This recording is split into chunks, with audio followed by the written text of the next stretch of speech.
ஒரு விஷப்பாம்பு போலியான சிலந்தி இந்த பெண்ணின் வாயில் புகுந்து உடனே அவளை ஒரு சிலந்தி ஜாம்பியாக மாற்றுகிறது. முன்னதாக இந்த சிறுவன் சிலந்திகளின் குப்பையை தொடுவதன் மூலம் அவற்றை தூண்டினான். அதனால் ஆயிரக்கணக்கான விஷப்பான சிலந்திகள் அதிலிருந்து வெளியேறின.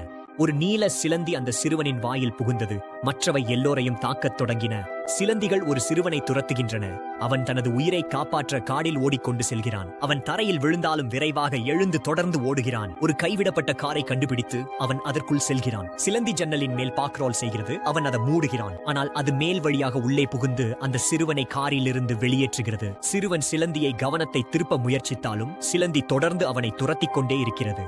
அவன் ஒரு பழைய வீட்டுக்குள் சென்று சிலந்தி அங்கே இல்லாததை பார்த்து நிம்மதியாக சுவாசிக்கிறான். ஆனால் அது எப்படியோ கதவின் கீழ் வழுக்கி உள்ளே வந்து சிறுவனை நோக்கி விரைகிறது. சிலந்தி பறந்து வந்து சிறுவன் வாயை தாக்க முயல்கிறது. ஆனால் அதிர்ஷ்டவசமாக இரும்பு மனிதனின் பழைய தலைக்கவசம் தலையில் விழுந்து வாயை பாதுகாக்கிறது. பிறகு அவன் அந்த சிலந்தியை பிடித்து சுத்தியலால் நசுக்குகிறான். ஆனால் அது வெறும் ஒரு சிலந்தி மட்டுமே. வெளியே ஆயிரக்கணக்கான சிலந்திகள் அவனை காத்திருக்கின்றன.